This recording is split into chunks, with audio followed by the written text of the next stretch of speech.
پیارے حبیب کریم سید عالم صلی اللہ تعالی علیہ وسلم نے ارشاد فرمایا کہ حضور ایک دن مجمع صحابہ کے مجمع میں حضور نے پوچھا بتاؤ اسلام کی سب سے مضبوط بنیاد کیا ہے؟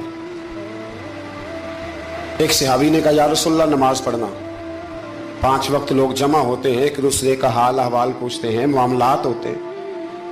یا رسول اللہ صلی اللہ تعالی علیہ وسلم مضبوط بنیاد ہے اسلام کی نماز پڑھنا، 5 وقت جمع ہونا۔ حضور نے فرمایا بات تمہاری ٹھیک ہے پر تم میری مراد کو نہیں پہنچے۔ عرض کی حضور حج کرنا، مختلف رنگ، مختلف نسلیں، مختلف قبیلے، مختلف بولیاں، لیکن جب حج کرنے پہنچے تو لباس بھی ایک ہی ہو گیا، گفتگو بھی ایک ہی، لبیک اللہم لبیک لبیک لا شریک لک لبیک ان الحمد والنعمت لک والملک لا شریک لک لبیک۔ ایک ہی صف میں کھڑے ہو گئے محمود و یاز، نہ کوئی بندہ رہا نہ کوئی بندہ نواز۔ نبی رحمت سید عالم صلی اللہ علیہ وسلم سے عرض کی حضور یہ حج جو ہے نا اس میں بڑی یکسانیت ہوتی ہے، ہر رنگ ہر نسل کا آدمی ایک تسبیح کے دانے کی طرح ایک جگہ پہ پرو دیا جاتا ہے، تو لگتا ہے یہ اسلام کی مضبوط بنیاد ہے۔ محبوب فرمانے لگے بات تمہاری ٹھیک ہے پر تم میری مراد کو نہیں پہنچے۔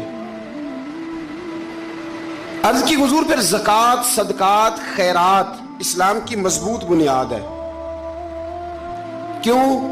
وہ اس لیے کہ غریب امیر کو دیتا ہے، امیر غریب کو دیتا ہے، اور غریب امیر سے لیتا ہے تو ایک رشتہ بنتا ہے، ایک تعلق بنتا ہے۔ محسن کا اور احسان مند کا بڑا گہرا رشتہ ہوتا ہے، بڑا ایک دوسرے سے پیار کرتے ہیں، ایک دوسرے کو چاہتے ہیں، ایک دوسرے کے لیے اچھے جملے بولتے ہیں، ایک دوسرے کے لیے ہمیشہ ان کے جذبات ٹھنڈے میٹھے اور اچھے ہوتے ہیں، تو لگتا ہے یہ اسلام کی مضبوط بنیاد ہے۔ حضور فرمانے لگے بات تمہاری ٹھیک ہے پر تم میری مراد کو نہیں پہنچے۔ تو پھر صحابہ عرض کرنے لگے حضور ہماری رعایت فرما دیں، پھر ایک رحمت کی نظر کر دیں، آپ ہی بتا دیں اسلام کی مضبوط بنیاد کیا ہے۔ تو محبوب فرمانے لگے اسلام کی مضبوط بنیاد ہے اللہ کی رضا کے لیے کسی سے محبت کرنا۔ کس کی رضا کے لیے؟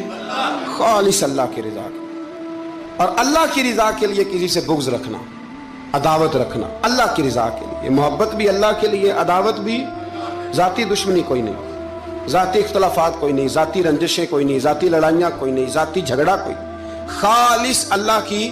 تو حضور نے فرمایا اسلام کی مضبوط گرہ، اسلام کی مضبوط بنیاد ہے اللہ کی رضا کے لیے محبت کرنا، اور اللہ کی رضا کے لیے کسی سے